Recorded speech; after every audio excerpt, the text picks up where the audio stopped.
The contract lay on the lacquered desk between them like a loaded pistol, and Marisol Vance refused to be the first to look away from it.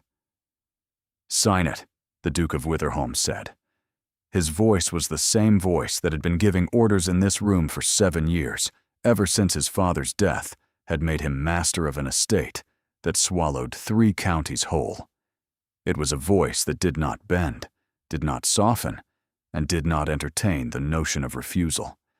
It had buried 2 younger brothers, 3 lawsuits, and 1 disastrous betrothal, and emerged from each grave colder than it had gone in. Marisol kept her hands folded in her lap. The lace at her cuffs was 3 years out of fashion, and she was painfully aware that Von Ashcombe, 6th Duke of Witherholm, had noticed. He noticed everything.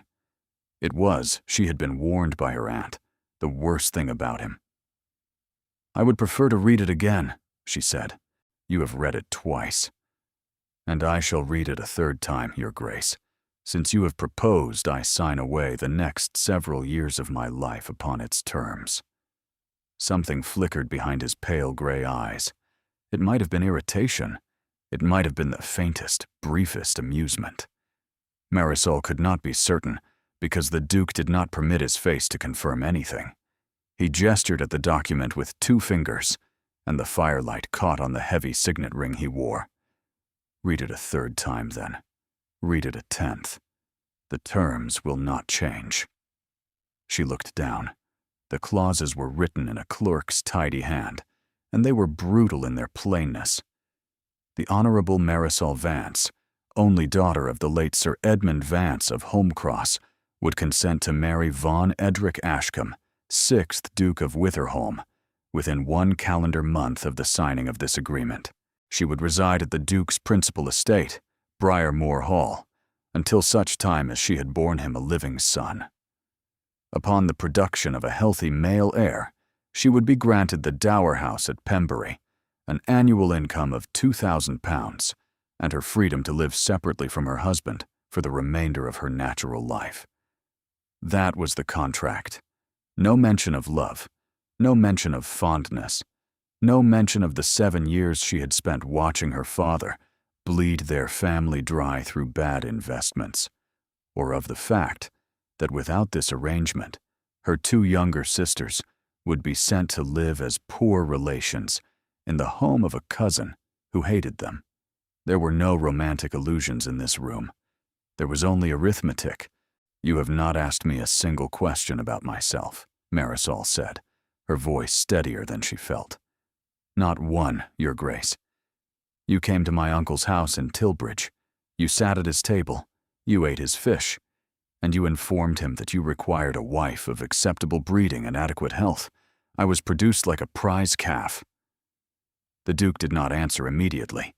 He rose from his chair, and the firelight made a long shadow of him across the carpet.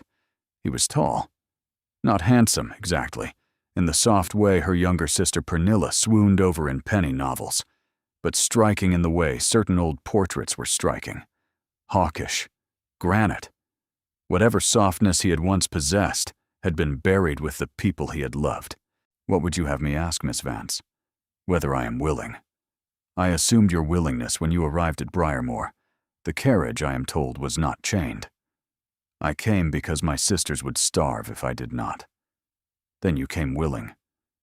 The cruelty of it was so perfectly composed that for a moment she could not breathe. He was not wrong. That was the worst of it. She had agreed to this in principle in her uncle's drawing room a fortnight ago, but the words spoken aloud in this cold-walled study, with the contract glowing on the desk like an accusation, made her feel as if she had walked into a butcher's shop and asked politely to be weighed. "I'm willing to marry you," she said. "I'm not willing to be invisible to the man who marries me." He studied her then, truly studied her, with the slow, assessing attention that she had been told he reserved for racehorses and disputed parcels of land. She held his gaze. Her father had taught her many useless things, but he had taught her how to hold a man's gaze, and for that one inheritance, she was grateful. "You will not be invisible, Miss Vance," he said at last. You will be my duchess. You will be the mother of my heir. You will be addressed as your grace by the same people who once would not have admitted you to their drawing rooms. You will not love me. No, you will not pretend to. No. You will come to my chambers when it suits you, and you will leave when it suits you, and we shall meet at breakfast as strangers. That is the substance of the arrangement, yes. And when I have given you a son, you will be free." She laughed. She had not meant to. The sound was small and bitter and entirely outside her control, and she watched it land on him like a flung glove. "Free," she repeated. "I shall be 24 years old, Your Grace, with a son I cannot raise, and a husband who will not speak to me, and you will hand me a deed to a house in the country and call it freedom. It is more freedom than most women of your station ever know. Then most women of my station have been savagely cheated. I have spent the past 7 years nursing a father whose body outlived his sense, and burying a mother whose grief outlived her body, and minding 2 sisters who deserved better than I knew how to be." Now she had truly surprised him. She saw it in the slight tightening at the corner of his mouth. He had expected gratitude. He had expected timidity. He had not expected to be answered. "You are here to bear my heir, Miss Vance," he said quietly, and the coldness of the sentence was somehow worse than any shouted thing he might have said. "Not to debate the philosophy of marriage. Sign the contract." The fire cracked. Somewhere beyond the heavy oak doors, a clock struck the half-hour. Marisol Vance, 23 years old and entirely alone in the world, looked down at the pen the Duke had laid beside the page. She thought of her sisters. Pernilla, who was 16 and already mending the same gown for the 3rd season. Linnea, who was 14 and had not seen a doctor for the cough she had carried since spring. She picked up the pen. She signed her name. And the moment the ink dried on the page, before either of them could speak, a sharp, urgent knocking sounded at the study door, and the Duke's steward burst in without waiting to be admitted, and his face was the color of ash. "Forgive me, Your Grace," the man gasped. "There has been a rider from London. The Dowager has collapsed. They say if you wish to see her alive again, you must leave within the hour, and Miss Vance must come with you." Marisol's hand, still resting on the contract, went very cold. "Why?" she said. "Must I come?" The Duke did not look at her. He was already moving. But he answered as he passed, and his answer was a blade slipped between her ribs. "Because, Miss Vance, my mother insists upon meeting the woman who has agreed to give her a grandson, and she insists upon doing it before she dies." The carriage was the finest she had ever sat in, and Marisol hated it. It was lined in dove-gray velvet. It had a foot warmer that the Duke's valet had filled with hot bricks before they departed Briarmore. It had silver fittings on the door handles and a small writing desk that folded out from the panel beside her elbow. He had not dictated a letter. He had not spoken at all.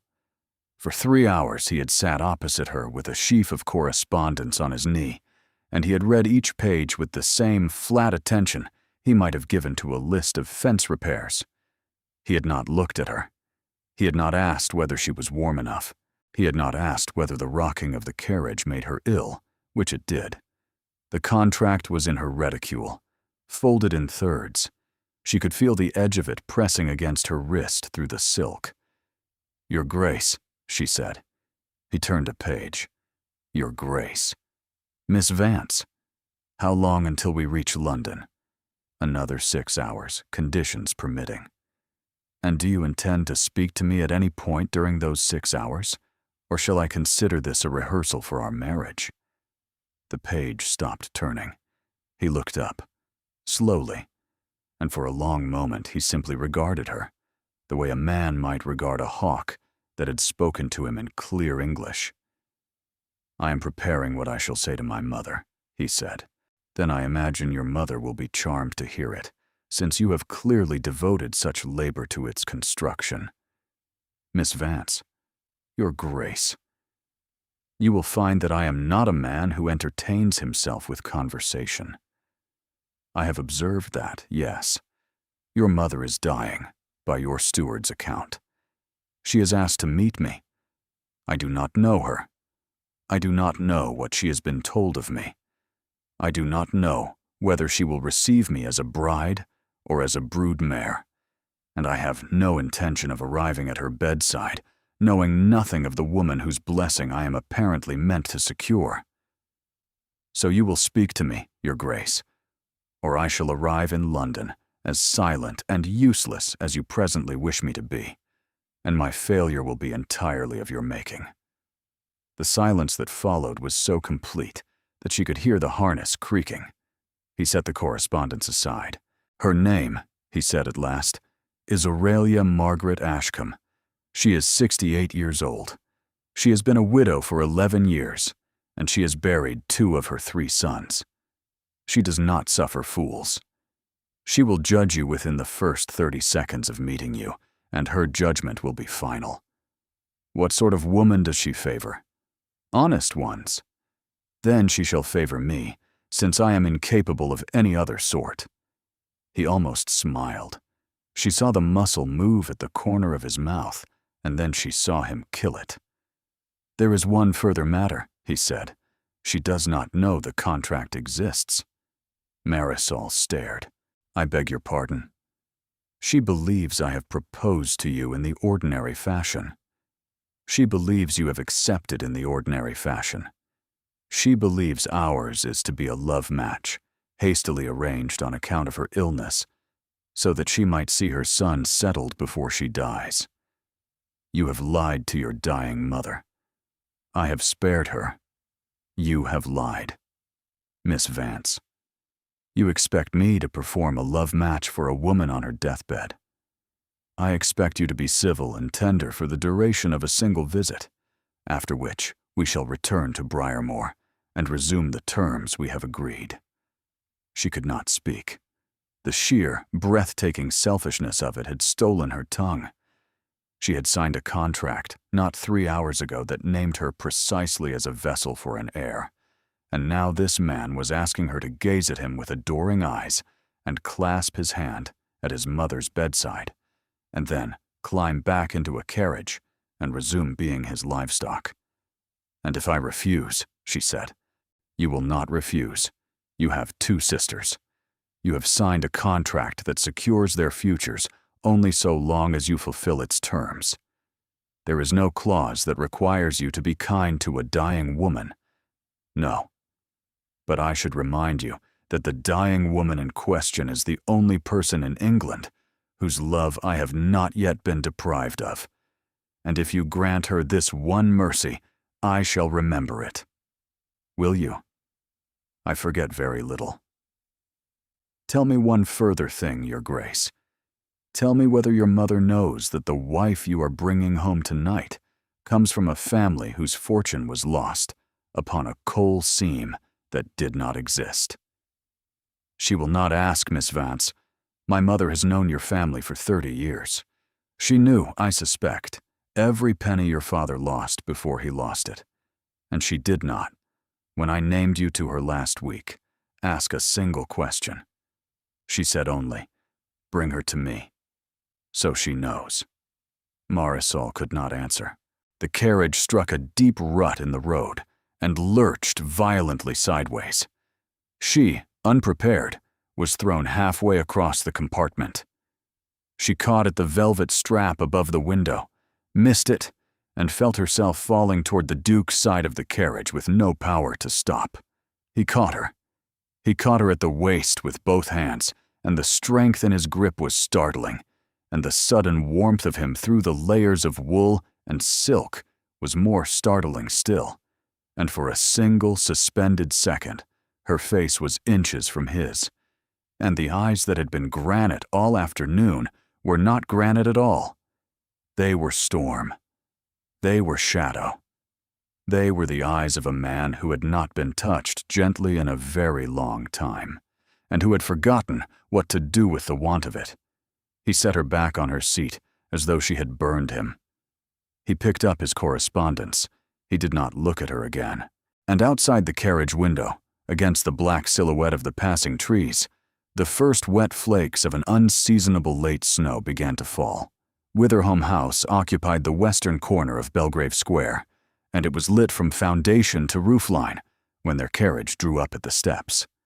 Servants stood in 2 flanking lines on the pavement despite the snow, their breath clouding the air, and in the doorway stood a thin, severe woman in a black housekeeper's dress, whose hands were clasped so tightly that Marisol could see the whiteness of her knuckles even from the carriage. "How long has she been like this?" the Duke asked the moment his boot touched stone. "Since dawn, Your Grace. She's been asking for you every hour. The physician is with her now." "And Lord Cassavane?" A pause. The housekeeper's mouth tightened. "He arrived this afternoon, Your Grace. He is in the green drawing room. He has not been admitted to Her Grace's chamber." The Duke went very, very still. Marisol, descending behind him with her gloved hand in the footman's, felt the change in him without understanding it. The temperature of him dropped. Whatever fragile thing had passed between them in the carriage was gone now, sealed beneath fathoms of ice. "Cassavane is here," he said. "Yes, Your Grace. In my house. He was admitted before I was informed of his presence, Your Grace. By the time I knew, he was already inside. Have him removed." "Your Grace, the Dowager has asked for him." The Duke turned. Slowly, and though he did not raise his voice, the housekeeper flinched as though he had struck her. "My mother is dying, Mrs. Ormsby. She is not herself. You will tell Lord Cassavane that he may wait in the green drawing room until I have determined what is to be done with him, and you will not, under any circumstance, admit him to her chamber until I have spoken with her. You will further station a footman at the foot of her staircase, with instruction that Lord Cassavane is not to ascend it for any reason whatsoever, including the express request of my mother herself, until I have given personal leave. Do you understand me?" "Yes, Your Grace." He swept past her into the house without offering Marisol his arm. She followed because there was nothing else to do. The hall was vast and cold despite the fires. Marble underfoot, a sweeping double staircase carpeted in deep crimson, and an arrangement of white lilies on a pedestal that already, faintly, smelled of funeral. "Your Grace," she said. He did not slow. "Your Grace." "What is it, Miss Vance? Who is Lord Cassavane?" The Duke stopped at the foot of the staircase. He did not turn. "My cousin," he said. "He is the man who would inherit Briarmore and the title and every penny of the Witherhome estate if I were to die without a son. He has been waiting 11 years for me to oblige him in this. He is a charming man, Miss Vance. You will find him very charming. You will not be charmed. Why is he here? Because my mother loves him, and because he has been told I am about to marry, and because he has come to assess the threat. The threat being me, the threat being your future child." A door opened on the upper landing. A small, pale-faced maid descended in great haste, her cap askew, her eyes red. "Your Grace," she gasped, halfway down. "The Dowager is awake. She is asking for you. She is asking that you bring the lady up at once." The Duke turned to Marisol then, and what she saw in his face was not coldness. It was something far worse. It was a man bracing himself. "Miss Vance," he said quietly, "I am about to ask you for something I have no right to ask. My mother believes ours is a love match. She has not long. If she sees in your face for one instant that I have purchased you, she will die knowing her son became the kind of man she warned him against. So I am asking you, Not as the Duke who signed a contract with you this morning, but as a man whose mother is dying upstairs to lie. I will repay any debt you name." Marisol could not speak. She had been ready to refuse him. She had spent the entire ride from the gates of London, preparing the refusal, polishing it, sharpening it. And then he had said the words, "I am asking you," and his voice had broken in a place she had not known he possessed, and the refusal had crumbled in her throat like wet paper. "What is my name to be?" she said. "Your own. My history. Your own. Adjusted only where it would wound her. Your father loved you. Your mother lives in the country. You and I met at the Pemberton Ball in October. I noticed you across the room. You found me arrogant. I find you arrogant now. Then it shall be easy to perform." She looked up the staircase. The crimson carpet stretched up into shadow. Somewhere at the top of those stairs lay a woman who had buried 2 sons and a husband, and who was now to be told the lie that her last living son had given his heart away. "I shall do it," Marisol said, "but not for you. I did not assume otherwise, and there will be a price, Your Grace. Name it. When she is gone, when this performance ends, you will speak to me, not as your Duchess, not as the mother of your future son, as the woman who agreed to lie for you in the worst hour of your life. You will speak to me, Your Grace, the way one human being speaks to another, or this is the last kindness you will have from me." He looked at her, truly looked at her, in a way he had not done in the study at Briarmore, in a way he had not done in the carriage. And for a long moment, Marisol thought he might not answer at all. "Agreed," he said. He offered her his arm. She took it, and as they began to climb the great crimson staircase together, with the snow falling softly on the windows and the lilies smelling sweet and wrong in the hall behind them, the door at the top of the stairs opened, and a man stepped out onto the landing whom Marisol had never seen before, and his smile, when it found her, was the most beautiful and the most terrible thing she had ever beheld. "Cousin," he said warmly to the Duke, "and this must be the bride." Lord Cassavane Ashcombe was beautiful in the way old portraits of saints were beautiful. Pale gold hair, worn slightly long, a face composed of clean, generous lines, eyes the color of weak tea, warm where the Duke's were gray and cold. He was perhaps 30 years old. He wore mourning gray already, even though no one had yet died, and Marisol understood within 3 breaths of meeting him that this was a man who prepared his costumes carefully. He had come down from the upper landing without permission, which meant he had passed the footman the housekeeper had stationed there, which meant he had used the back stair, which meant he had been waiting for them. "Vaughn," he said, descending 2 stairs to greet them. "I came as quickly as I could. The news reached me in Bath this morning. How is she?" "Asking for me," the Duke said. "Step aside." The cousin did not step aside. He turned the full warmth of his attention upon Marisol instead, and his hand caught hers before she had thought to refuse it, and he bowed over her glove with a courtier's grace. "Forgive my cousin's manners," he said. "Grief makes him brusque. I am Cassavane Ashcombe, and you, my lady, must be the woman who has accomplished what no one in this family believed possible. You have made Vaughn willing to marry." "Miss Marisol Vance," she said. "Vance." He paused over the name, smiling. "Vance of Holm Cross? I knew your father a little years ago. He had a fine eye for a horse and very poor judgment in coal investments. You have his cheekbones. You presume a great deal upon a single landing, my lord." "Ah." His smile widened. "She bites. Vaughn, you sly old wolf."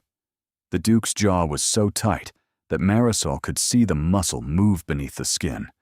He took a half-step forward, and Cassavane released her hand and stepped aside. "Mother is awake," the Duke said. I know. I have been waiting all afternoon to be permitted to see her. You will be permitted when I have spoken to her first. Wait in the green drawing room. Vaughn, she asked for me. She asks for many things she does not know she is asking for. Wait in the green drawing room, or wait outside. But you will not enter that chamber before I do. Are we understood, cousin? A pause. Then Cassavon bowed, slow and elegant, and the bow was directed at Marisol rather than at the Duke. Miss Vance, he said, I shall hope to make your better acquaintance once the household is calmer. He withdrew. He did not hurry. He took the corridor toward the back of the house with the unhurried elegance of a man who had never in his life been forbidden anything that he had not eventually obtained. And the moment the door at the end of the passage closed behind him, the Duke exhaled a breath Marisol suspected he had been holding since the carriage. Do not, he said, very low, be alone with him. He is your cousin. He is precisely my cousin. Do not be alone with him, Miss Vance, not in any house, not in a garden, not in a corridor.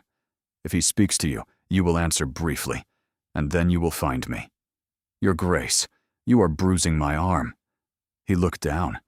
He had taken hold of her elbow without realizing it. He released her at once, and Marisol watched his hand close into a fist at his side, as if he were ashamed of the place it had just been. Forgive me, he said. Tell me what he is, she said. Plainly. Now, before I walk into a sick room and speak words to a dying woman that I cannot take back. The Duke looked up the staircase. The maid had withdrawn. The corridor above was empty and silent, and somewhere behind the paneling, a clock was ticking with the soft, remorseless patience of all clocks in houses where someone is dying. He is the man, the Duke said quietly, who was driving the carriage that overturned with my brother Edric inside it 11 years ago. He survived. Edric did not. Cassavon was 20 years old. He had been drinking.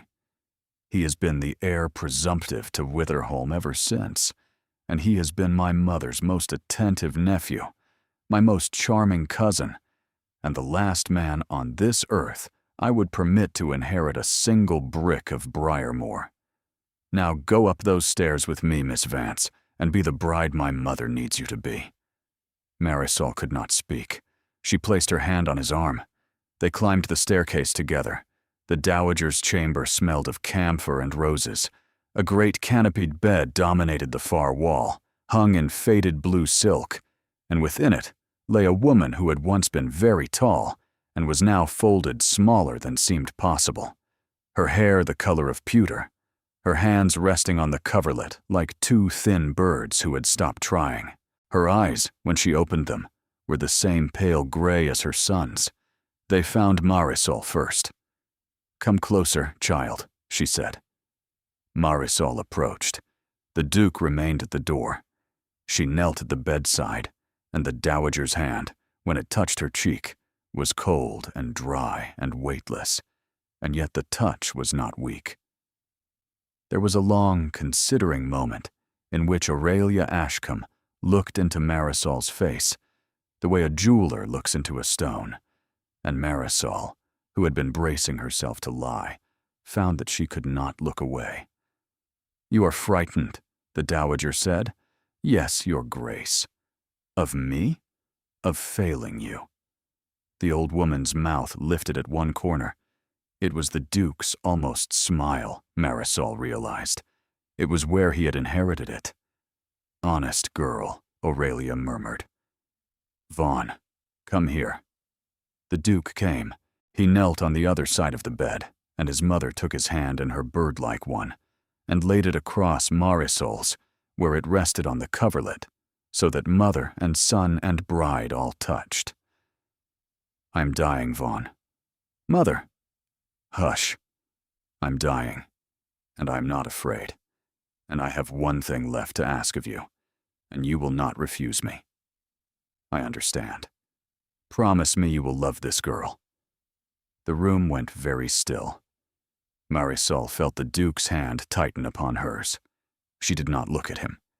She kept her eyes on the dowager's face, on the faint trembling of the dry lips, on the absolute and terrible certainty in her gaze. "Mother," the Duke said, and his voice was hoarse. "Promise me, Vaughn." A long silence. "I promise," he said. The dowager closed her eyes. She smiled, and in the corner of the room, where Marisol had not noticed him entering, where he had no leave to be, and where the Duke had given explicit instruction that he should not be admitted, Lord Cassavane Ashcombe stood quietly against the paneling with both hands folded behind his back, watching them, and the smile on his face wasn't warm at all. The dowager slept. The physician returned and felt her pulse and shook his head, not in despair, but in the cautious surprise of a man who had been expecting to lose a patient an hour ago and had now been granted an unexplained reprieve. She might wake at dawn. She might not wake at all. She might linger 3 days. He could not say. He never could. With the strong-willed ones. The Duke ordered Cassavane removed from the chamber. Cassavane went without protest. He paused only to bow once more to Marisol and to murmur, near her ear, as he passed, "If you find you require someone to speak honestly with, Miss Vance, I am in the green drawing room. The Duke does not visit it." Then he was gone, and Marisol and the Duke were alone in the corridor with the soft, steady ticking of the unseen clock. He did not speak. He walked. She followed, because he had not dismissed her, and because she did not know the house, and because she was suddenly, terribly tired. He led her to a small green parlor 2 floors below the sick room. A fire had been lit. A tray of cold meats and bread had been set on a side table, untouched. He closed the door behind them, and only then did he turn to face her, and only then did she see how white he had gone. "You promised her you would love me," she said. "Yes." "You will not." "No." "Then you have lied to a dying woman." "Yes, Miss Vance. I have lied to a dying woman. We have established this is the kind of man I am. Was there a further accusation, or shall we have done with it?" She had not meant to wound him. She had meant only to name the thing that had happened in that room, because if she did not name it, she felt that she would scream. But the wound had landed anyway, and she watched the Duke turn his back upon her and brace both hands against the mantel, and his shoulders were so rigid beneath the dark wool of his coat that for a moment she thought he might break. "Forgive me," she said. "No. You owe me nothing, Miss Vance. Not forgiveness. Not softness. Not the easing of a single moment of this. I have asked too much of you already today, and I shall ask more before this night is out, and there will come an hour, before we are done, when you will hate me with a clarity that will frighten us both. I would prefer to spend my apologies on that hour, when you will need them more." She did not know what to say to that. She crossed to the fire. She held her hands out to it because they were cold, because she could not look at his back any longer without saying something she could not unsay. "Tell me about Edric," she said. He did not answer for a long time. "My younger brother," he said at last. "By 2 years. He was not like me. He was warm. He laughed easily. He read poetry aloud to anyone who would sit still long enough to be subjected to it. He was to have inherited a small estate in Devon from our great-aunt, and he was very happy about it, because it meant he could marry a girl he had loved since he was 16, a vicar's daughter, entirely unsuitable, and our father was furious about it, and Edric did not care. He said love was the only inheritance worth claiming. He was 22 years old when Cassavane drove him into a ditch on the Bath Road at 3 o'clock in the morning. And the vicar's daughter? She married a curate within the year. I do not blame her. And your other brother? He turned then. He looked at her, and his eyes were no longer storm. They were ash. Hadrian was the youngest. He was 12 when Edric died. He never recovered from it. He took a fever at 15 and would not fight it. The physician said he had simply decided, some quiet morning, not to. I sat with him for 3 days at the end. He asked me to promise that I would not let our family disappear. I promised. I have kept that promise for 8 years. It is the only promise I have left to keep. And so you signed a contract with me. And so I signed a contract with you. Because if you do not produce a son, the man who killed your brother inherits everything your brother died loving. Yes.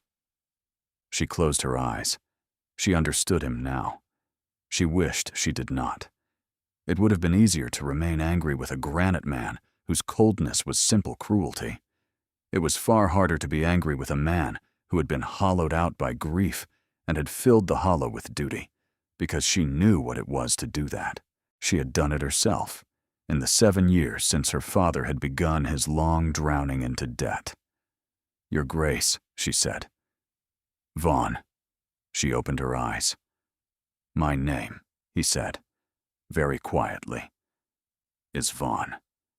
I have not heard anyone use it in 11 years except my mother, and she will not use it for very much longer. I do not ask you to use it. I tell you only that it exists, in case there should ever come a moment when you wish to.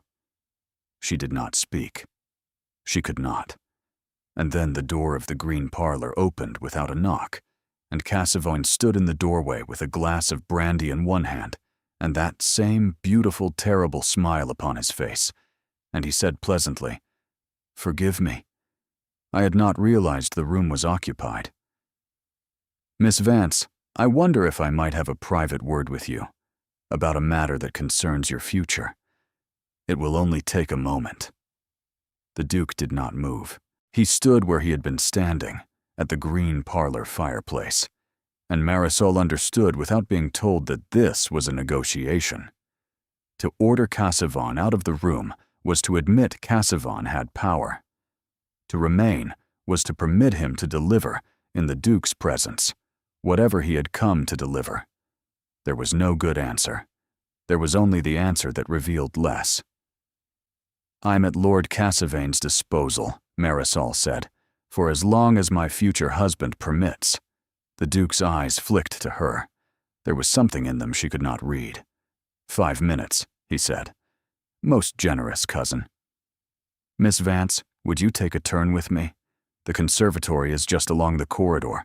The plants will not eavesdrop. She rose. She placed her hand upon Cassavane's offered arm, because to refuse the arm would be to make a scene. He led her down a passage hung with portraits of dead Ashcombs, and through a low arched door, and into a long glass room full of orange trees and the heavy wet warmth of growing things. The door closed behind them. He released her arm. How much do you know? He said pleasantly. About my cousin's first betrothal. She did not answer. Ah. He plucked a small green orange from the nearest tree and turned it in his fingers. He has not told you. Did you know, Miss Vance, that he was engaged once before? 6 years ago, to a young lady named Honoria Tremaine. The match was settled. The contracts were drawn. The wedding was set for September. And then in August, 3 weeks before the ceremony, Miss Tremaine wrote to him from her aunt's house in Tunbridge Wells and asked to be released from the engagement. And he released her, and she married a barrister within the season. And he has not, to my knowledge, courted any woman since. Until you. This is not a kindness, my lord. It is information. Information is sometimes the only kindness available. Do you know why she ended it? I do not wish to. Because she said in the letter that she could not bear to spend her life beside a man who did not feel things. She said she had stood beside him at 3 funerals in the year of their engagement, and at none of them had he wept, and at none of them had he reached for her, and she had concluded that he was not capable of love, and that she, being a young woman who wished to be loved, was therefore not capable of marriage to him. Marisol said nothing. She had known this man for less than a day. She had no business defending him. And yet something in her chest moved violently against the smooth, sweet voice in the conservatory, against the cousin who had brought her here precisely because the Duke had told her not to be alone with him. "You came to assess me, my lord," she said quietly. "I see that now. So permit me to assess you. You have come into your aunt's house in the hour of her dying to wave a 6-year-old letter at the woman your cousin intends to marry, in the hope that I shall break the engagement, refuse the marriage, return to my uncle's house in Tilbridge, and leave the Witherholm inheritance unguarded for one further generation. Have I understood you?" The orange paused. The tea-colored eyes lifted to her face. "You are a clever girl, Miss Vance. And you are a careless one, my lord, if you imagined I could be unsettled by a story about a woman 6 years old. I have older grief than that in my own house." He laughed.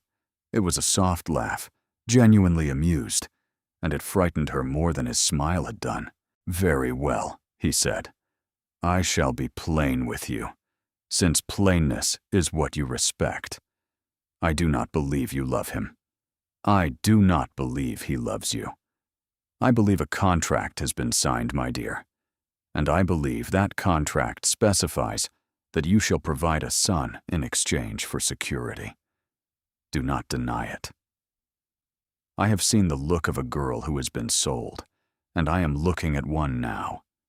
I know the look because my own sister wore it once, and her husband killed her with it inside 3 years, and I shall not see another woman worn down to nothing in the service of the Ashcombe name. So I am offering you, Miss Vance, an alternative." "What alternative?" "Walk out of this house tonight. I shall arrange a carriage. I shall arrange an income. I shall settle upon your sisters a sum greater than anything Vaughn has promised you, and I shall ask nothing of you in return except your absence. I do not require a wife. I do not require an heir.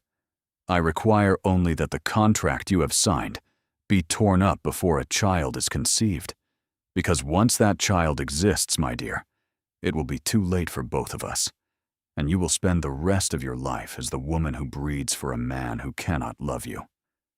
She stared at him. For one long, dreadful instant she believed him. It was not because she wanted to. It was because every word he had spoken was, in some terrible manner, half true. The Duke had not loved her in his study. He would not love her in his bed. He had told her so himself, with a frankness she had thought, foolishly, that she admired.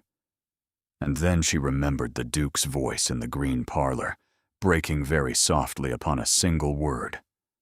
"Vaughn." "My lord," she said. "Yes, my dear. You will hand me back to the Duke now, and you will hand me back without touching me, and you will pray very hard, between this hour and the hour of your death, that I do not repeat to him a single word you have said in this room, because I have understood you, my lord. I have understood you entirely. You did not kill your cousin Edric on purpose. I believe that. But you have been killing him slowly for 11 years, in every room of this family that you can reach, and I am not the woman you mistook me for, and I shall not assist you." She did not wait for his answer. She walked past him to the conservatory door. She placed her hand upon the latch, and from the corridor beyond, very near, very still, came the soft, unmistakable sound of a man's slow, controlled breathing, and Marisol understood, with her hand frozen on the latch, that the Duke of Witherholm had been standing on the other side of the glass for some time. She opened the door. The Duke was not standing directly outside it. He had withdrawn perhaps 3 paces down the corridor, and he was facing one of the dim portraits as though he had been examining it for some time, and his hands were clasped behind his back in the careful way of a man who did not trust them loose. He did not turn when the conservatory door opened. He did not turn when Cassavon emerged behind her, with the small green orange still in his fingers and a face that betrayed nothing at all. "Cousin," Cassavon said pleasantly, "I trust we have not delayed you." "Not at all. Did you know your gardener has been pruning the orange trees too aggressively? They will not fruit in another 2 seasons if he persists. I shall speak to him." "Generous, cousin." "I am, on occasion." Cassavon bowed to Marisol, slow and elegant and perfect, and walked away down the corridor without hurry. He did not look back. The orange went into his coat pocket with the careless grace of a man who had decided, for now, to wait. The sound of his footsteps faded into the deep silence of the great house, and only when she could no longer hear them did the Duke finally turn around. He looked at her. He did not speak. She did not speak. Whatever he had heard through the conservatory wall, he was not going to name it, and Marisol understood without explanation that this was a kindness. To name the thing she had said in there would be to require her to mean it twice, and he was not going to require that of her. "Your hand is bleeding," he said. She looked down. She had pressed too hard against the brass latch of the conservatory door, and a thin line of red had risen across the heel of her palm, where her glove had split. She had not felt it. She felt it now, hot and stinging, and the sight of the blood on the pale kid leather was somehow more shocking than the blood itself. "It is nothing," she said. "Come." He took her elbow. Not hard. He led her not back to the green parlor, but further along the corridor, to a small door she had not noticed, and through it into a room she had not expected. It was a library, a small one, lined to the ceiling on 3 walls, with books bound in worn leather, and at the far end, a single window of small leaded panes, through which the snow could be seen still falling against the black glass. A fire had been laid, but not lit. A lamp burned low on a writing desk. "This was Edric's," he said. She looked at him. "He read here. He kept his own books here. I have not changed the room since he died." She did not know what to say. She closed her hand around the bleeding palm and held it against her skirt. He went to the desk. He opened a drawer. He took from it a small folded square of fine linen and a small green glass bottle. He set the bottle upon a side table, took her wounded hand in his without asking permission, and gently stripped the ruined glove from her fingers. She did not breathe. He did not look up at her face. He turned her hand palm upward in his own, and he uncorked the bottle with his teeth, and he poured a small amount of clear liquid onto the linen, and he pressed it to the cut. It stung.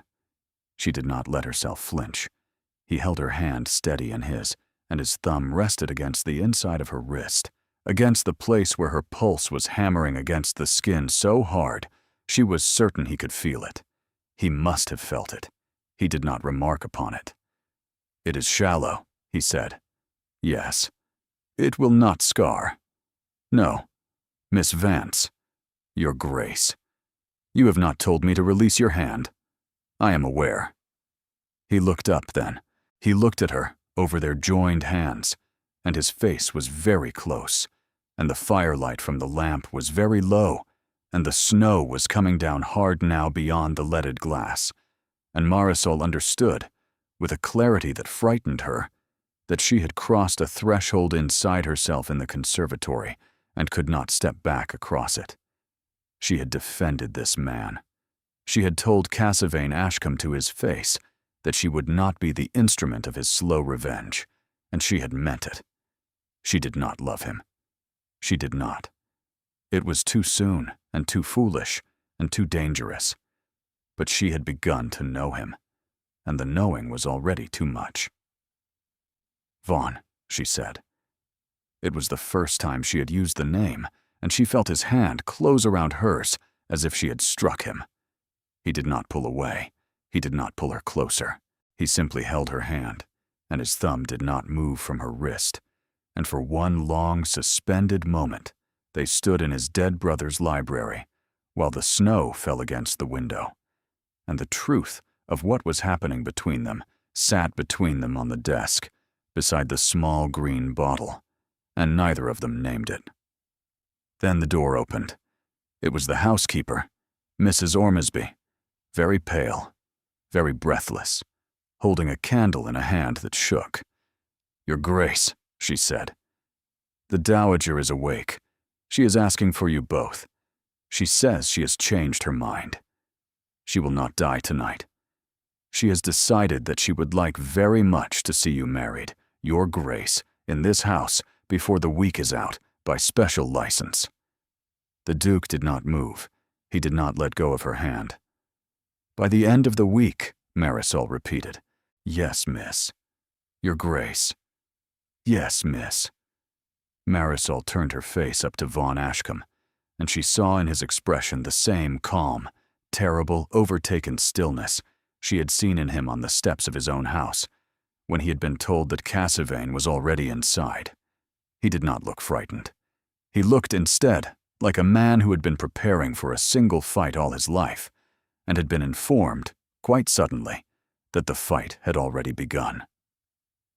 "Tell my mother," he said quietly to the housekeeper, without removing his eyes from Marisol's face, "that Miss Vance and I shall come up to her in 5 minutes, and that whatever she has decided, we shall be honored to obey." The door closed, the snow fell, and Marisol, with her hand still in his, understood that she was about to be married within the week to a man whose first name she had spoken aloud only moments before, and whose hand she had not yet been able to bring herself to release. The Dowager's chamber smelled different in the night. The camphor was the same. The roses were the same. But someone had opened the great window, a hand's breadth, to let in the cold winter air, and the cold had carried the camphor higher into the canopy of the bed and pushed the roses lower toward the floor, and the room felt less like a sick room now and more like a chapel in which a decision had been made. Aurelia Ashcombe was sitting up. She had been propped against 3 great pillows by her maid, and her pewter hair had been brushed and rebraided and laid across her shoulder, and there was, astonishingly, a faint flush of color high on her cheekbones. Her eyes were entirely clear. They found Marisol and Vaughn the moment the door opened, and they did not waver. "Come," she said. "Both of you. Sit. Vaughn, take the chair. Miss Vance, sit upon the bed beside me. Closer." Marisol obeyed. The mattress dipped under her weight, and the Dowager's bird-like hand came at once to rest upon her knee. "I have had," Aurelia said, "a most useful afternoon of dying. I recommend it. One sees things very plainly. I have been listening to my son walk up and down the corridor for the past 2 hours, and I have decided that I shall not, in fact, oblige any of you by perishing tonight. I find I have a great deal of interfering left to do. Mother." "Hush, Vaughn. I am speaking to your bride." "Miss Vance." "Yes, Your Grace. I shall ask you a question, and you shall answer it honestly, because I am dying slowly enough to require honesty, and quickly enough to make the asking polite. Did my son sign a contract with you?" Marisol could not breathe. Vaughn went very still in his chair. "I shall take that as yes," the Dowager said calmly. "Do not look so stricken, child. I have been the wife of a duke and the mother of 3 sons. I am not a fool. The 2 of you walked into this room 6 hours ago like creatures who had been introduced that morning. My son has not, to my knowledge, met a strange woman without speaking unprompted to her in 17 years, and yet he held your hand on the coverlet as if he had been instructed in what to do with it. I knew when he placed your hand under mine, and I asked him to promise me he would love you because I wished to know what he would do. Mother, please." "Hush. He promised, Miss Vance. He did not have to. He could have lied. He could have said yes, of course, and meant nothing. But you saw his face. And so did I. He meant it. He meant it as a vow. He did not know he meant it. He may not know it now. But I know it. And I am dying. And I shall not waste my remaining hours pretending I do not know it. So listen to me, the both of you, because I shall say this once. Vaughn, you will marry this girl by special license within the week. That part is decided. But you will not marry her on the terms of your contract. You will marry her on the terms of the promise you made me in this room 6 hours ago.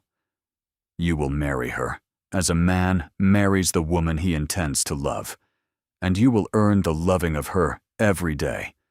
And if you do not, I shall come back from the grave and box your ears, as I did when you were 9. Are we clear, Mother? Are we clear, Vaughn? We are clear, Miss Vance. Yes, Your Grace. You are not obliged to accept this. The contract you signed is, I imagine, ungenerous.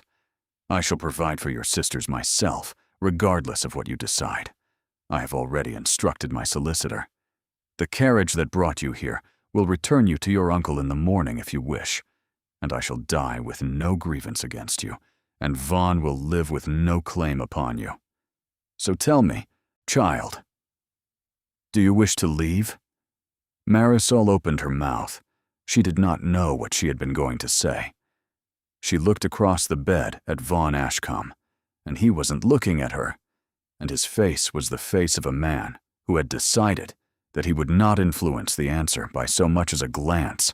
He was staring at his hands. His hands were trembling. She had not seen them tremble before. No, Your Grace, Marisol said.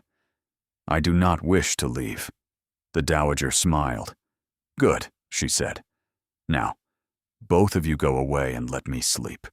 And Miss Vance, you will tell my son, before this night is out, that you have not been bought, and you will tell him in such a way that he believes you. Because if there is one thing my son has ever been bad at, it is permitting himself to be loved.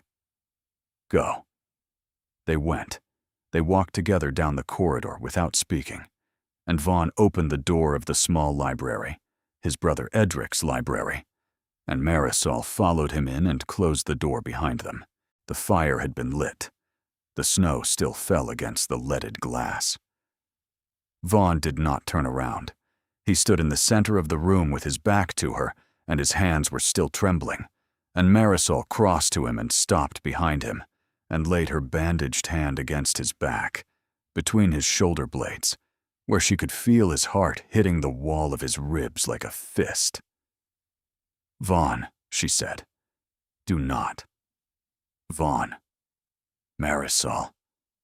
It was the first time he had spoken her name, and the saying of it cracked something loose in him. He turned. He took her face in both his hands, and his hands were no longer trembling, and his eyes were not granite or storm or ash, but something newer and entirely undefended. And he looked at her as a man looks at a thing he has been forbidden, and he did not kiss her. He pressed his forehead to hers. I have not been touched in 11 years, he said. I know. I do not know how to do this. I know. I am going to ruin it. You are not. Marisol. Vaughn, stop talking. She lifted her face. He found her mouth. The kiss was not desperate. It was slow and frightened and precise, and it tasted of a man who was learning, with great gravity, that he was permitted to want something. His hand came up and rested against the back of her neck and stayed there, not pulling, only holding. When at last he drew back, neither of them spoke. He took her hand. He led her to the worn leather chair beside the fire. He sat. He drew her down beside him, not into his lap, only against him, her cheek against the wool of his coat, his arm around her shoulders. The fire burned. The snow fell. Two people sat very still in a dead man's library and learned, in the silence, the sound of one another's breathing. He did not beg her to stay. Not yet. But she felt him already beginning to. She woke in the chair. The fire had burned down to dark red coals. A blanket had been laid across her knees, a heavy traveling rug she did not remember accepting. The chair beside her was empty. The library was empty. The leaded window showed the first thin gray of dawn through a sky still spitting snow, and somewhere in the house, a door had just closed. She knew, before she rose, that it had closed upon him. She found him in the breakfast room. He had bathed. He had shaved. He was dressed in fresh linen and a coat she had not seen before, dark gray and severely cut, and he was standing at the sideboard with a cup of coffee that he was not drinking. The newspaper lay folded beside the cup, untouched. A footman was in the room. 2 maids were in the room. The door to the corridor was open. He had arranged the morning so that they would not be alone. "Miss Vance," he said. She stopped in the doorway. "Good morning, Your Grace." "I trust you slept."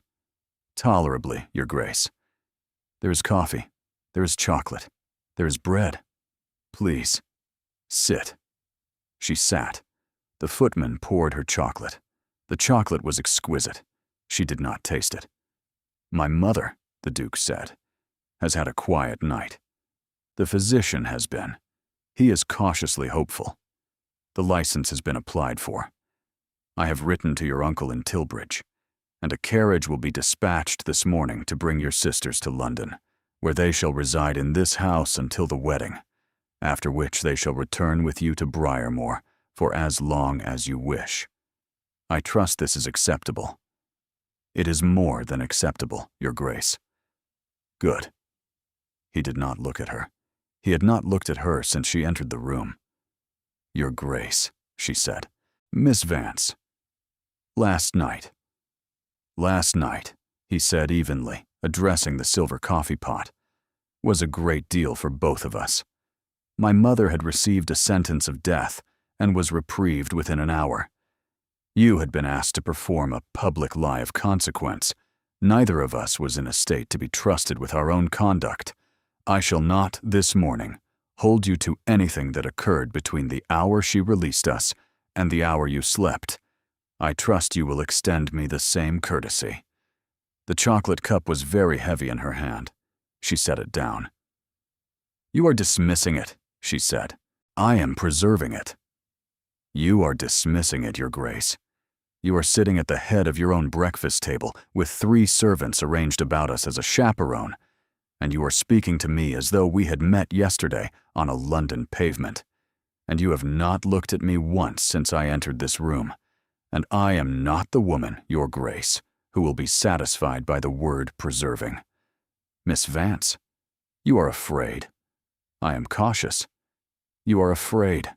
You promised your mother you would love me, and last night in your brother's library, you began to, and at some hour before dawn, you woke in that chair with my head upon your shoulder, and you saw what you had done, and you have spent the hours since arranging this room so that I cannot reach you across it.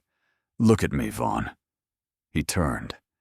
He looked at her, and the color of his eyes had been put back behind the granite, and Marisol felt the same cold that she had felt in his study at Briarmore 24 hours ago.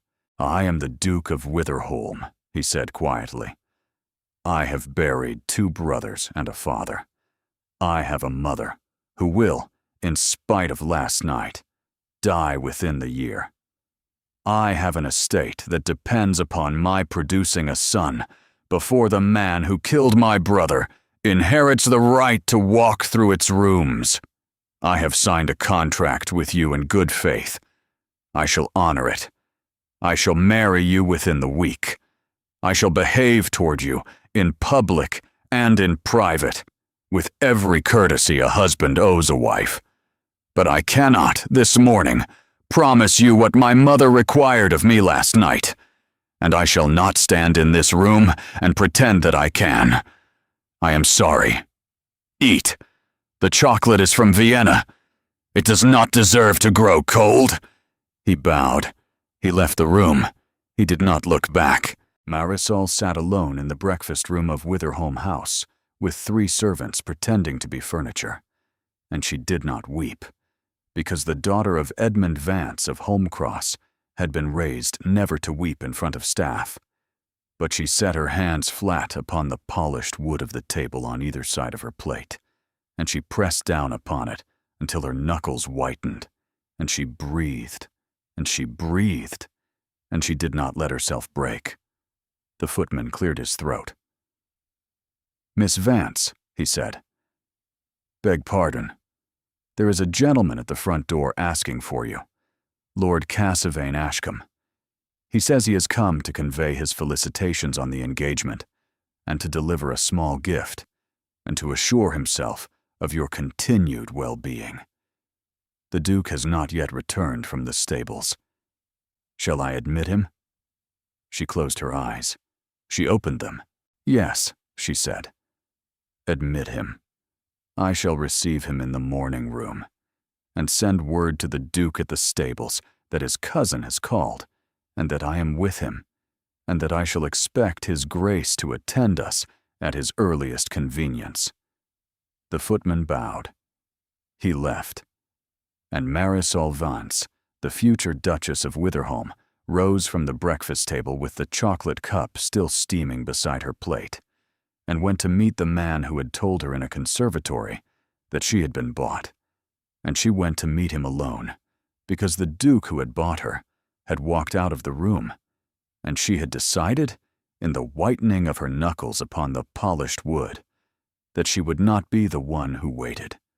The morning room of Witherholm House was painted the color of the inside of a robin's egg, and the small fire in its grate had been freshly built, and Lord Cassavane Ashcombe was standing at the window, with his hands clasped loosely behind his back, watching the snow when she entered. He turned. He was dressed beautifully, country dark, riding boots polished to a wet shine, a small white flower in his lapel that she suspected had cost a footman an unpleasant excursion to Covent Garden in the dark. He held a slim, flat package in one hand, wrapped in pale blue paper and tied with a length of silver cord. And when he saw her, he smiled and bowed precisely the same elegant bow. "Miss Vance, Lord Cassavane, forgive the early hour. I should not normally call before noon, but I had heard, from a maid I happened to encounter in a corridor last night on my way out of the house, that a special license had been applied for, and I could not in good conscience permit the day to pass without offering my felicitations to the bride. You overheard the housekeeper speaking to a maid. I did not say I overheard. You implied a maid spoke to you of her own volition. She did not. Mrs. Ormsby spoke to her. You stood somewhere, you were not seen, and listened. Do not insult me with the fiction that this house gossips about its mistress to her cousin-in-law." He inclined his head. "You are correct. I apologize. I overheard. Sit down, my lord, or do not. I shall not pretend you are a guest." He did not sit. He held out the wrapped package instead, and when she did not move to take it, he set it gently upon the small round table between them and stepped back. "A wedding gift," he said. "Open it now or later, as suits you. I shall not be opening it at all. As you wish. What do you want?" He looked at her for a long, quiet moment, and then he did something that surprised her. He sat. He sat in one of the small, upholstered chairs by the fire without being invited, and he folded his hands across his knee, and the fine, handsome face seemed, just for an instant, to be tired. "Miss Vance," he said, "I have come to apologize." "For what, my lord?" "For yesterday, for the conservatory, for the orange, for the very ungenerous offer I made to you, the form of which I have regretted all night. I had thought, when I made it, that I was offering you a kindness. I see now that I was offering you an insult, and I should like to offer instead a true kindness. Will you permit me?" She did not answer. He took it as permission. "I have written," he said, "to a friend of mine, a gentleman of the press. a brief and entirely factual account of an engagement contract recently signed at Briarmoor Hall between the Duke of Witherholm and a Miss Marisol Vance of Holmcross, the terms of which include the production of a male heir within a specified period of years. I have not yet sent the letter. It is on my writing desk in my rooms in Half Moon Street. The post is not collected from my building until 2 o'clock this afternoon. Should the letter be in my hand at 2 o'clock when the postboy arrives, it will travel with him. Should it not, it will not. She did not move. I am not, Miss Vance, asking you to leave my cousin. I have heard you on the subject of leaving him. I shall not waste my morning on a request you have already refused. I am asking you, instead, for 1/4 of an hour with the Dowager, alone, in her chamber, before noon today. That is all. 1/4 of an hour. I shall not distress her. I shall sit beside her bed. I shall hold her hand. And I shall say goodbye to my aunt, who has loved me since I was a boy, and whose son refuses to permit me into her presence, even though she has asked for me, and I shall come away. No one need know, and the letter on my desk shall burn this afternoon in my own grate, and no editor in London shall ever know that the Duke of Witherholm purchased his bride. Marisol's hands were very cold. The hateful, perfect cleverness of it lay in the smallness of the request. He was not asking her to leave. He was not asking her to break the engagement. He was asking only for 15 minutes alone with a dying woman, and the asking sounded almost reasonable. The Duke, she said, has forbidden it. The Duke is not in the room with us, Miss Vance. The Duke has, I am told, gone to the stables. I am not attempting to provoke you. I am observing only that the Duke is a man, like any other, and like any other, he is occasionally absent from the rooms in which decisions must be made. You are asking me to betray him. I'm asking you to be merciful to a dying old woman. You are asking me to betray him, my lord, and you have wrapped the asking in the body of an old woman, so that I cannot refuse without seeming cruel. I see you, Lord Cassavine. I saw you yesterday. I see you again today. The answer is no. He did not move. Then I am very sorry, he said, for what shall be in the morning papers tomorrow. Good day, Miss Vance. He rose. He bowed. He walked to the door. He had reached it, and his hand was upon the handle, when the door opened in his face from the corridor side, and the Duke stood there, hatless, his greatcoat still on, his boots wet with stable mud, and his eyes were no longer ash or storm or anything she had a name for. They were murder. Cousin, he said quietly, I believe you were leaving. Cassavine stepped back from the door. He did it gracefully. He always did everything gracefully. But Marisol saw the small, involuntary tightening at the corner of his mouth. He had not expected the Duke to be already inside the morning room. He had been wrong. Vaughn, he said, I was paying my respects to your bride. You will pay them to me instead. Miss Vance, would you withdraw? No. The Duke turned his head a fraction. He looked at her for the first time since the breakfast room. Marisol, I shall not withdraw, Your Grace. He has come to threaten me. He has named the threat aloud in this room, and there is a letter in his rooms in Half Moon Street, which he intends to send at 2 o'clock this afternoon to a gentleman of the press, unless I admit him to your mother's chamber for 1/4 of an hour before noon. And I told him no, and I shall hear what is said next, or I shall not be able to bear the rest of this day. The room went very still. Cassavine's smile did not waver, but something behind it did. Marisol watched the calculation pass across his face, the rapid weighing of how much she could possibly know, and how much it was now worth attempting to deny. He arrived at his answer. The smile widened slightly. Miss Vance has a remarkable imagination, he said. Has she? The Duke said. She has misunderstood a friendly conversation. Has she? Cousin. Cassavine. The Duke did not raise his voice.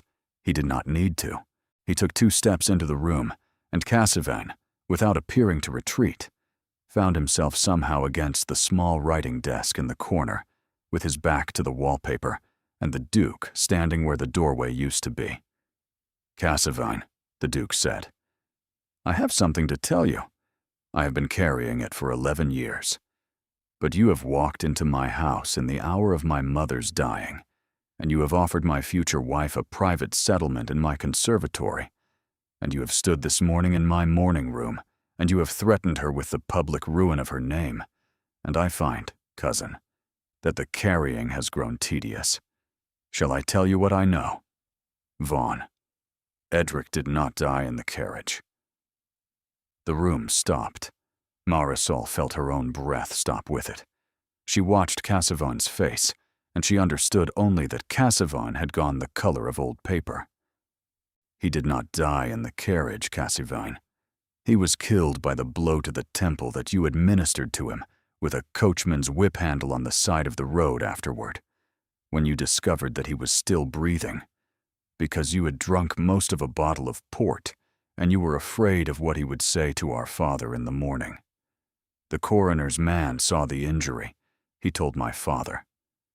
My father paid him for his silence, and paid you, by the grace of his will, the silence of a presumptive heir.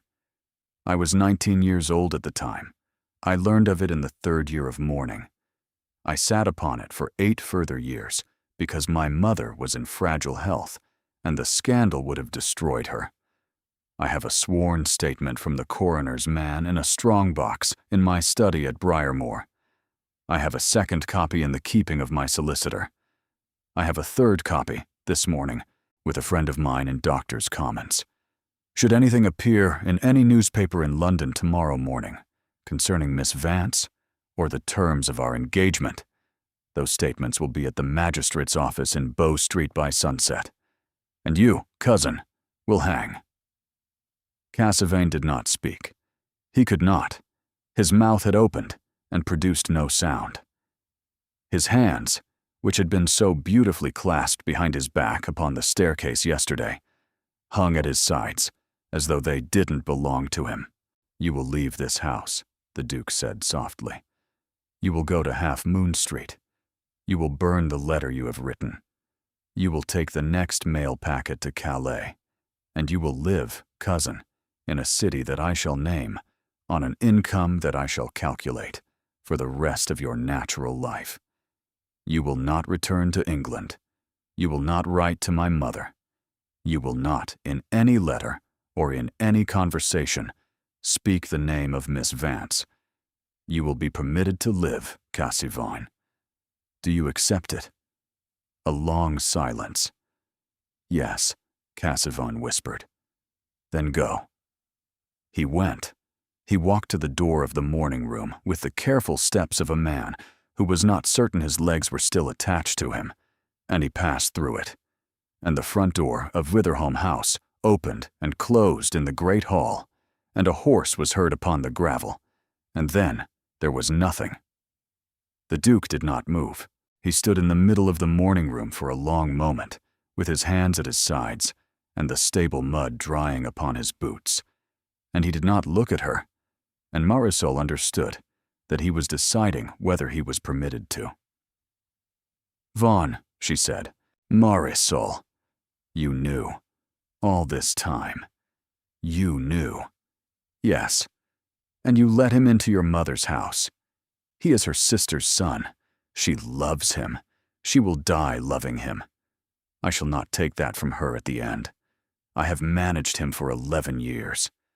I had thought I could manage him through 1 more week. He came for me, Vaughn. I know. He would have ruined me. He would not have. I would not have permitted it. You walked out of the breakfast room.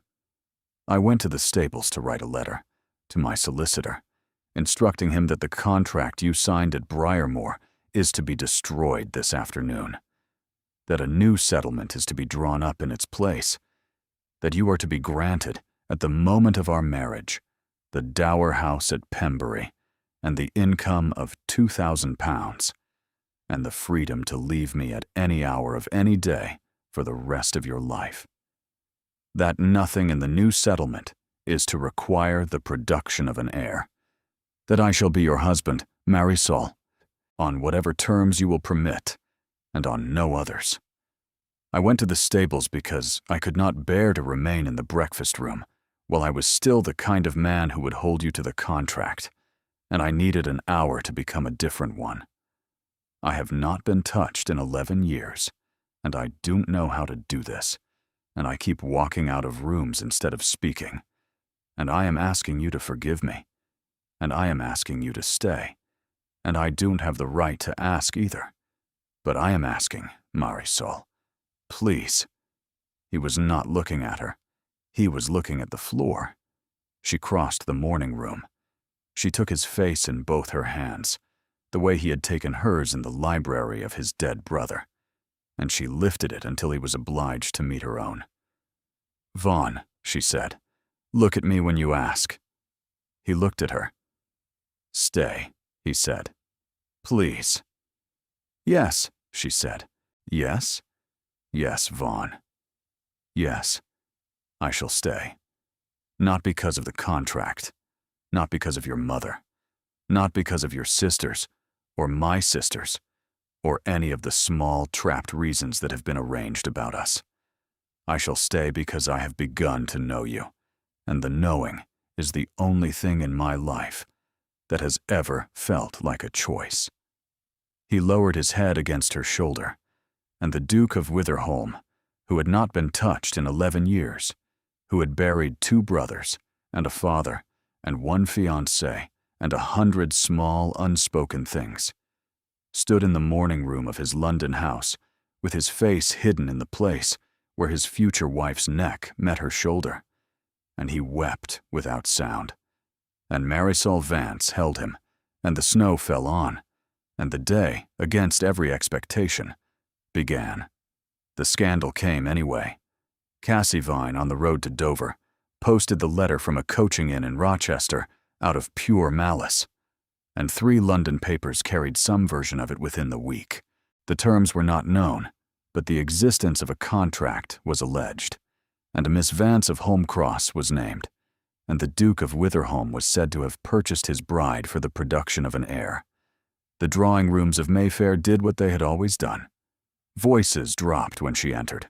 Old women wrote to her uncle to express their regret that the Vance girl had been so unfortunately disposed of. She was, by then, already married. The wedding had been held at Witherholm House, by special license, in the small chapel on the ground floor, with the Dowager Aurelia in a wheeled chair and a green cashmere shawl across her knees, and the Dowager had wept, and the Duke had not. He had stood very straight and very still throughout the ceremony, and when the moment had come for him to take Marisol's hand, he had taken it with both of his, and he had held it to his mouth for 1 long, quiet second before he had spoken his vows. Her sisters had come.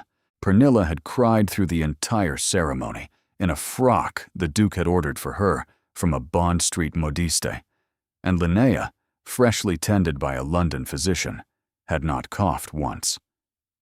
The Duke had set up a separate apartment for them on the 2nd floor of Witherholm House, and when she had asked him, the night before the wedding, why he had taken the trouble, he had said that the contract he had torn up had been the worst document he had ever written, and he had wished to pay back every clause of it before the sun set. There were 3 other dukes in England who would not receive the new Duchess of Witherholm in their houses for the first 6 months of the marriage. Marisol was informed of this by a footman who blushed when he delivered the news, and she had thanked him and asked him to bring up another cup of chocolate, and not mentioned it again. Vaughn mentioned it.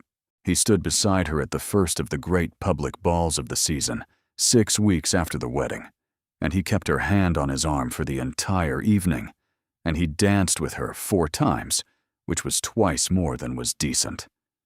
When a certain Marchioness affected not to see her at the supper table, the Duke raised his glass deliberately across the room and said, in a voice that traveled, "To my wife, who is the bravest creature in this room, and who has done me the honor of accepting me on terms I did not deserve to ask." And the Marchioness was obliged to drink, and within 3 months, the receiving rooms of Mayfair had quietly forgotten that they had ever required forgetting anything. Aurelia did not die that year. She did not die the year after either. She had decided, in the 3rd month of Marisol's marriage, that the only sensible place for her to die was the house in which she had been a bride, and they had both gone to Pembury with a great quantity of luggage and one small spaniel the Dowager had recently and inexplicably acquired, and the Dowager had lived there for 2 further years before she had, very quietly, on a Sunday morning in May, while holding Marisol's hand, gone to sleep. She was buried beside her sons. The Duke had wept at the graveside, against Marisol's shoulder, and she had held him, and he had not apologized for it afterward. And that, she thought, more than any other single thing, had been the moment in which she had understood what their marriage had become. 2 years after that. Briarmoor Hall in October, the great trees along the South Drive turning, the rooks calling from the rookery beyond the orchard. Marisol stood in the long gallery on the 1st floor, with one hand on the small of her back, and she watched Vaughan coming up the staircase toward her. He was carrying their daughter. Her name was Aurelia, after his mother, and she was 16 months old, and she had her mother's dark hair and her father's gray eyes, and she was at present asleep against his shoulder, with her small fist closed upon the lapel of his coat. The Duke was speaking to her in the low, murmuring, particular voice that he used for no one else in the world, and Marisol smiled, because she had not, when she had signed the contract in the study at Briarmoor that long ago afternoon, imagined any of it. There was no son. There was not, at present, even the promise of one. The contract that had once required an heir had been burnt, on the day of the wedding, in the grate of the Duke's study, the two of them watching it together, and there hadn't been, since that morning, a single word between them about heirs or sons, or who, in the absence of one, would inherit Briarmoor Hall. Vaughan had said, on the morning the contract burned, that he did not care. He had said it to her, and he had said it to his solicitor, and he had said it, finally, to the daughter, who had been born on a wet February morning, with both hands cradling the back of her tiny head as though she had been the answer to a question he had been afraid to ask aloud. Marisol watched him reach the top of the stairs. He did not hand her the child. He came to her side, and he leaned down, and he kissed the top of Marisol's head, and he stood there for a moment with their daughter asleep against one shoulder, and his other hand resting on the curve of his wife's belly, where the second child, who would, as it would happen, be a son, was very quietly making its existence known. "You have been standing too long," he said. "I know. Sit. In a moment. Marisol. Vaughan." He smiled. It was no longer the almost smile she had first seen in the study at Briarmoor. It was a smile that reached his eyes, and would, she thought, reach his eyes for the remainder of his natural life. "Do you remember," he said, "what I said to you on the morning Cassavane left England?" "I remember." I said, "Please." "You did." It was the first true word I had spoken in 11 years. "I know." He kissed her again, on the temple this time, and they stood together at the top of the staircase in the long October light, 3 of them, soon to be 4, and beyond the window the rooks were calling, and the great trees were turning, and the contract that had once said one thing was burnt to nothing in a study downstairs, and the truth of their lives, she thought, was a small and quiet thing, and they had been very fortunate to find it. If you have stayed with Marisol and Vaughan until the very end of their story, thank you. Their beginning was a contract, written in cold ink upon a desk between two people who did not yet know one another. It was not love. It was arithmetic, but sometimes, very rarely, the arithmetic of two lonely lives leans a little closer to itself across a desk and asks a question it had not meant to ask, and the answer changes everything. He bought her, he thought, to bear his heir. She came, she thought, to save her sisters. By dawn, he was begging her to stay, and she stayed, not because of the contract, but because she had begun to know him, and the knowing was the only thing in her life that had ever felt like a choice. If you have not yet subscribed, do so now and ring the bell, because there are more stories waiting. More cold dukes who learn to speak softly. More clever women who will not be sold. Thank you for being here. You are the reason these stories are written.